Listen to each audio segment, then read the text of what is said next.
सुप्रभात प्यारे बच्चों, आज हम पढ़ेंगे पाठ 5 वचन। वचन की क्लास हमारी जब पहले हुई थी तो हमने उसमें पढ़ा था वचन की परिभाषा और वचन के भेद। वचन की परिभाषा में क्या पढ़ा था हमने कि जिससे हमें संख्या का पता चलता है कि गिनने में कितनी है, वो क्या होती है, वो वचन कहलाते हैं। जिस संज्ञा शब्द का हमें संख्या में पता चलता है वो वचन कहलाते हैं। और उसके बाद हमने पढ़ा था कि वचन के कितने भेद होते हैं। तो बच्चों, वचन के 2 भेद होते हैं, एक वचन और बहुवचन। यहाँ तक हमने पहले पढ़ा था। अब हम इसके आगे पढ़ेंगे। जैसे वचन बनाने के कुछ नियम होते हैं, नियम के बिना वचन नहीं बनाए जा सकते। ऐसे तो हम कैसे भी बना सकते हैं, जैसे एक चीज़ है, एक की बहुत सारे बनाने हैं, तो वैसे जैसे मान लो चिड़िया है तो हम बनाते हैं कि भाई चिड़िया है, ठीक है। तो ऐसे कुछ नियम लगाने पड़ते हैं, उसके बाद वचन बनाते हैं। जैसे पहला नियम है हमारे पास, कुछ संज्ञा शब्दों के रूप व वचन नहीं बदलते। कुछ संज्ञा शब्द ऐसे होते हैं, संज्ञा आप लोगों ने पढ़ा होगा, वस्तु, स्थान, प्राणी, इन सबको क्या कहते हैं, संज्ञा कहते हैं। तो इनके ना कुछ ऐसे शब्द होते हैं जिनके वचन नहीं बदलते। जैसे एक वचन से हम बहुवचन बनाते हैं तो भी वो वैसा का वैसा ही रहता है, उसमें कुछ भी बदलाव नहीं होता है, कुछ भी परिवर्तन नहीं होता है। जैसे कुछ शब्द ऐसे होते हैं, पेड़ है, पेड़ का हम एक वचन भी पेड़ ही कहेंगे और बहुवचन भी उसका पेड़ ही होता है। मोर है, गिलास, भालू, ये जो शब्द हैं इनके क्या है, वचन नहीं बदलते। ये एक वचन में भी वही होते हैं और बहुवचन में भी वही होते हैं। ठीक है बच्चों, यहाँ तक आपको समझ में आया होगा। अब दूसरा नियम आता है हमारे पास। दूसरा नियम क्या है, आदर के लिए एक वचन के स्थान पर बहुवचन होता है। आदर के लिए मतलब जब हम किसी का सम्मान पूर्वक नाम लेते हैं, आदर से नाम लेते हैं, तो वहाँ पर क्या होता है, एक वचन की जगह हम उसका नाम बहुवचन में ही लेते हैं। जैसे पिताजी खाना खा रहे हैं, हम कहते हैं ना कि पिताजी खाना खा रहे हैं, तो पिताजी क्या है, हमारा आदरणीय शब्द है। पिताजी बड़े होते हैं हमसे, तो जिसका हम आदर करते हैं, सत्कार करते हैं, सम्मान करते हैं, उनका हमेशा बहुवचन में ही रूप बनाया जाता है। ठीक है बच्चों, नंबर 2 समझ में आया होगा आपको। अब है नंबर 3, कुछ शब्द एक वचन व बहुवचन दोनों में एक समान रहते हैं। कुछ ऐसे शब्द होते हैं जो एक वचन में भी वही होते हैं और बहुवचन में भी वही होते हैं। जैसे जनता है, जनता कहते हैं ना हम, जनता बहुत भीड़ भाड़ होती है, सब एक साथ इकट्ठे होते हैं तो वो जनता ही होती है। जनता है, भीड़, कहीं पर सारे एक साथ एकत्रित हो, इकट्ठे समूह हो, वो भीड़ कहलाती है।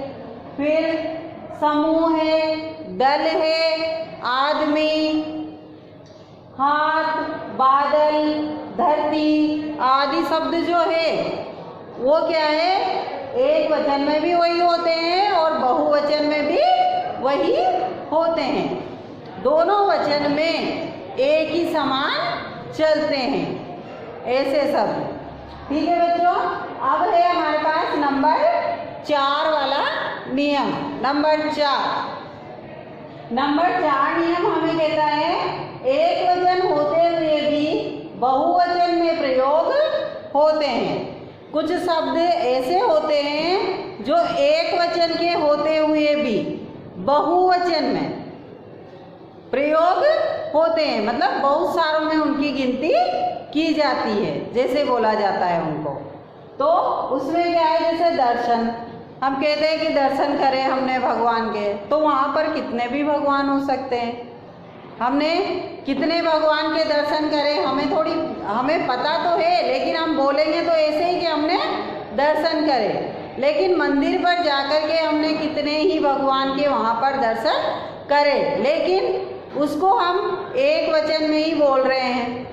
तो कुछ शब्द ऐसे होते हैं जो एक वचन में ही बोले जाते हैं या बहुवचन में ही उनका प्रयोग होता है। दोनों का प्रयोग एक में ही होता है, एक वचन और बहुवचन का। ठीक है बच्चों, फिर है हमारे पास नंबर 5 वाला नियम।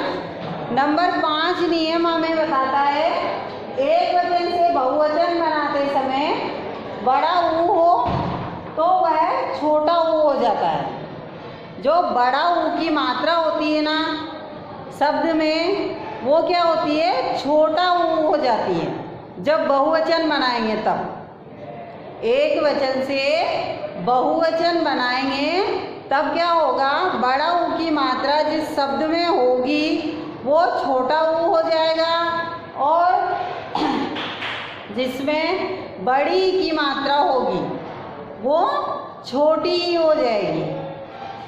आ गया समझ में?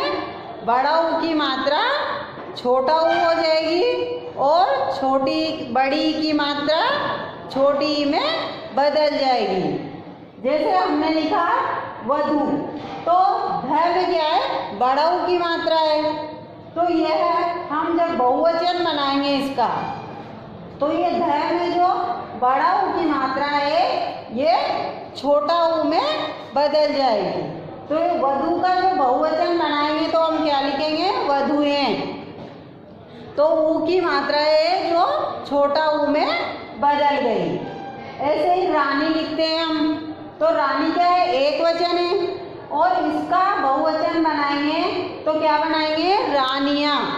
तो रानियाँ, ये न में जो बड़ी की मात्रा है वो न में इधर रानियाँ बहुवचन बनाते समय छोटी की मात्रा हो गई।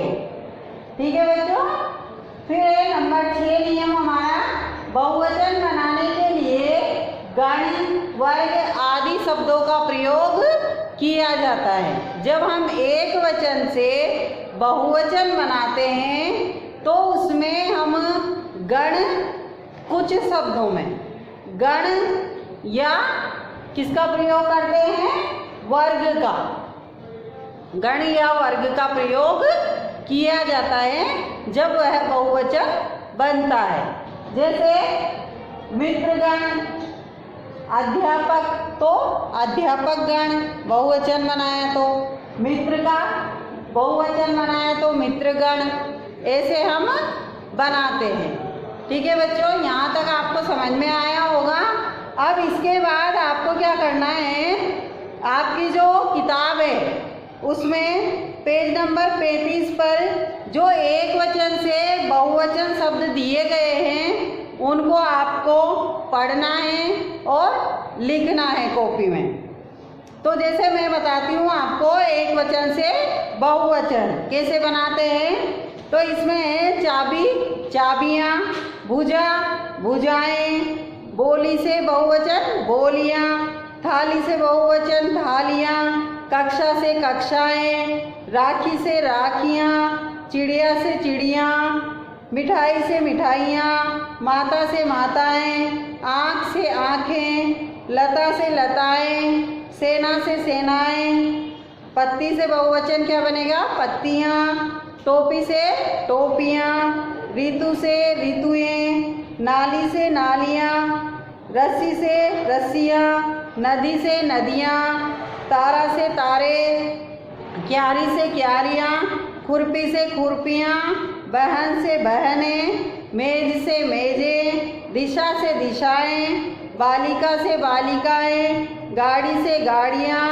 नाला से नाले, जटा से जटाएं, पाठशाला से पाठशालाएं, ताला से ताले, घड़ी से घड़ियाँ, मछली से मछलियाँ, लकड़ी से लकड़ियाँ, बालिका से बालिकाएं, कहानी से कहानियाँ, घटना से घटनाएं, पर्दा से पर्दे, महिला से महिलाएं, चादर से चादरें, बल्ला से बल्ले, दीवार से दीवारें, सड़क से सड़कें, शाखा से शाखाएं, दवाई से दवाइयाँ, बाली से बालियाँ, बच्चा से बच्चे, कमीज से कमीजें, कमरा से कमरे और सलाई से सलाइयाँ, जूता से जूते, स्त्री से स्त्रियाँ, गाय से गायें, बात से बातें, कविता से कविताएं, रोटी से रोटियाँ, फुहारा से फुहारे, माला से